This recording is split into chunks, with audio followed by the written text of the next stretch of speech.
ma käisin ühe tüdrukuga jalgratastega sõitmas. Ja siis ma ütlesin talle, et et lähme minu poole. Kaua me jalgratastega ikka sõidame.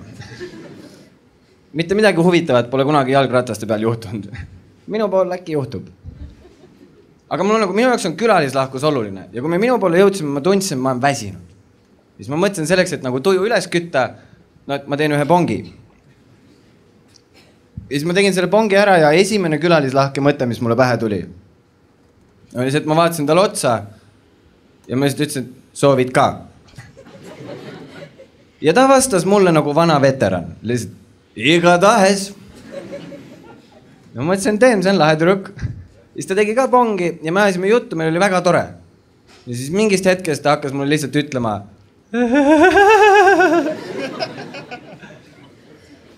Ja ma üritasin nagu aru saada, et mis toimub. Ma proovisin nagu küsida, ta lihtsalt ütles mulle, et Roger, ma olen kuulnud seda lugu, mis sa räägid. Ma olin nagu, et mis lugu? See on dialoog. Ja siis ta lihtsalt ütles, et ei, Roger, ma tean seda lugu. Ja nüüd mul hakkas aju käima. Mis mõttes ta teab seda lugu? Kui inimene on kuulnud lugu, siis ta kuulis seda. Kui ta teab seda lugu, siis ta oli koha peal. Ja ma mõtlesin, kes see inimene on praegu mu diivani peal. Ma lihtsalt nagu jälgisin, ma skännisin teda ja mida rohkem ma teda vaatasin, seda rohkem ta hakkas mulle meenutama ühte mu vana trennikaaslast. Hardit. Hardi oli tüüp. Et ma vaatasin ja ma mõtlesin, mine tea, äkki Hardi kasvatas juuksed pikaks ja värvis huuled ära ja mõtlesin, et õpib mind kuidagi teistmoodi tundma. Ja ma üritasin nüüd aru saada, et kas see on Hardi. Ma hakkasin vaikselt nagu uurima, et jalgpallis oled käinud või? Ja ta vastas mulle lihtsalt. Ja nüüd ma mõtlesin, ma olen millegi jälil. Miskit toimub. Ja lõpuks ma lihtsalt ei suutnud pingele vastu pidada. Ma lihtsalt ütlesin talle, et kuule, sa oled Hardi või? Ja ta vastas mulle lihtsalt. Ja ma mõtlesin, täitsa lõpp. Äkki ongi. Aga ma ei saanud edasi uurida, ta vahetas kohe jutu teemat. Ta ütles lihtsalt, et ta ei tunne oma vasakut kätt ja et ta näeb draakoneid. Ja ma ütlesin talle, kurat, Hardi, ma näen sind.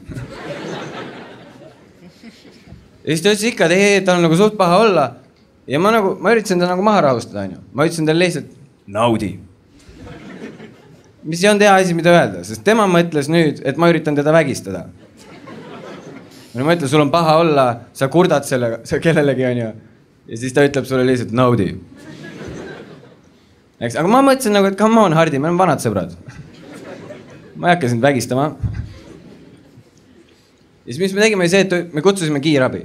Aga mille peale me ei mõelnud, oli see, et kui naisterahvas helistab öösel häirekeskusesse ja ütleb, tervist, ma olen mingi tüübi korteris ja ma näen draakoneid.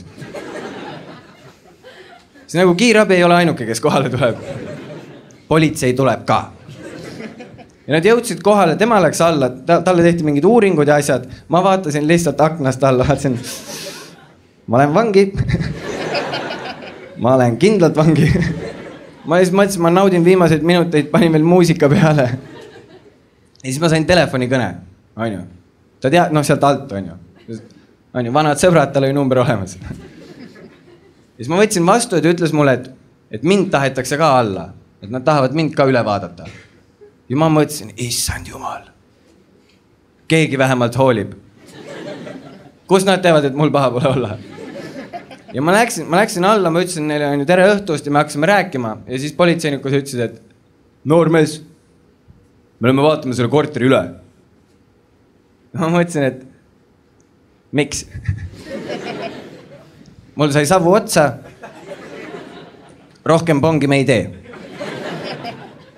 Ja nad ütlesid lihtsalt, ei, noormees, me oleme vaatama korteri üle.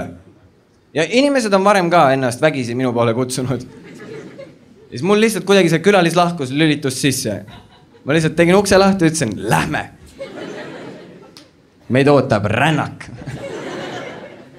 Nad võtsid kohe lahingasendi sisse, olid nagu, wow, sina lähed ees. Ma ütlesin, tule hoia ust siis, mis seled? nüüd väike vihje on ju, kui te kunagi juhatate politseid enda korterisse, siis minge trepist. Me läksime 3 lifti. Ja vaata, kuna ma mõtlesin, et politsei on ju seaduse silm, teab kõike. Ma eeldasin, et nad teavad, mis korrusel ma elan. Me astusime 3 lifti, uksed läksid kinni. Ja me seisime seal. Mingi hetk mul läks suu kuivaks, ma ei sellist...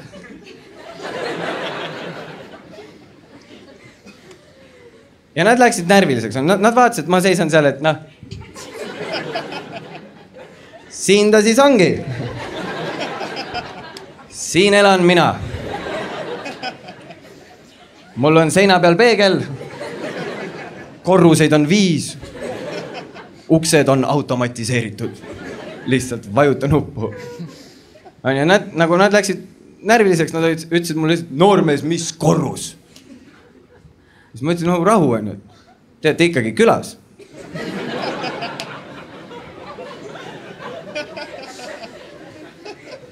Enne te kurtsite, et pikk tööpäev ja öine vahetus ja hängime. Mul aega on. Ma ootasin nagunii külalisi. Ja lõpuks me sõitsime liftiga üles minu korrusele ja ma läksin oma korteri ust lahti tegema. Ja mul oli hea meel, et mul oli enne see tüdruk külas olnud, seepärast ma mõtlesin, mul oli kõik koristatud. Nüüd tuli järsult külalisi juurde. Aga ma vaatasin neid ja ma vaatasin, et nad olid täisvarustuses. Ja ma mõtlesin, mul oli korter täiesti puhas. Ja samal ajal, kui ma ust lahti keerasin, siis ma vaatasin üle õla neile otsa ja ütlesin, võtke saapad ära. Nad olid nüüd täiesti segaduses. Nad ei saanud aru, kelle käes ohjad on. Vaatasid üksteise otsa, mis läheme külla või? Teine vend juba seub paelusel. Siis ei lähe. Siis nad kutsusid mind, ütlesid, noormees, see on politsei reid. Tule eest ära. Ma tegin silma, mõtlesin, sina lähed ees. Ja nad tormasid sisse, nad tegid korteris selle full CSI, vaatasid igasse tuppa. Ma võtsin asja väga rahulikult. Ma mõtlesin lihtsalt, mul on külalised külas. Jalutasin seal, ma tegin neile majatuuri. Nad mul läksid WC-sse, ma ütlesin, üle-eelmise aasta remont. Alles panime uued segistid ja asjad. Ja seal taga on magamistuba ja köök ja köögis saab pong ja... Ja ma tundsin, et õhkkond oli kuidagi veider. Mul ei olnud kunagi varem politseinike kodus olnud. Ma mõtlesin, et ma ei tea, poisid, panen muusikat või midagi. Ja siis üks politseinik tuli minuga rääkima. Ja ta alustas pehmelt. Ta ütles, mis juhtus? Aga ma mõtlesin, kuna ma olin nagu täiesti läinud, ma mõtlesin, ma vastan nendele küsimustele, mis ta ei küsinud ka.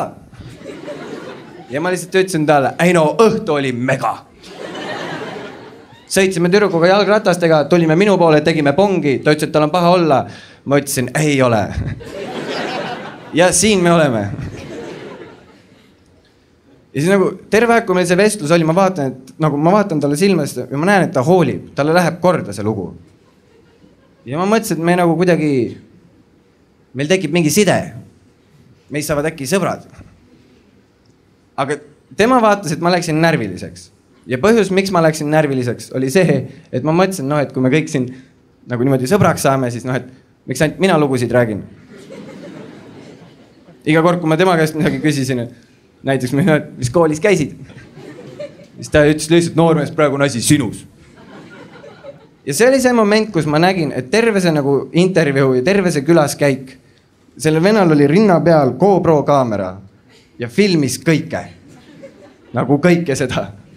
Ja ma mõtlesin täitsa lõpp, kuhu külalislahkus mind on toonud. Ma olen lihtsalt järgmises krimis. Lihtsalt see veidralt külalislahke tüüp. Käisin lihtsalt, astume edasi, võtke sussid ära. Panen muusikat, köögis saab pongi, hängime. Ja ma mõtlesin, issand jumal, mu vanemad näevad seda. Nad näevad seda telekast. Mu ainuke lootus on see, et äkki nad ei viitsi kauem kui 15 minutit vaadata. Sest esimene 15 minutit oli siuke kahtlane, vaata, See võis olla krimi, see võis olla nurgakivi. Ma käisin seal ringi ja seletasin lihtsalt, mis ma korteris on.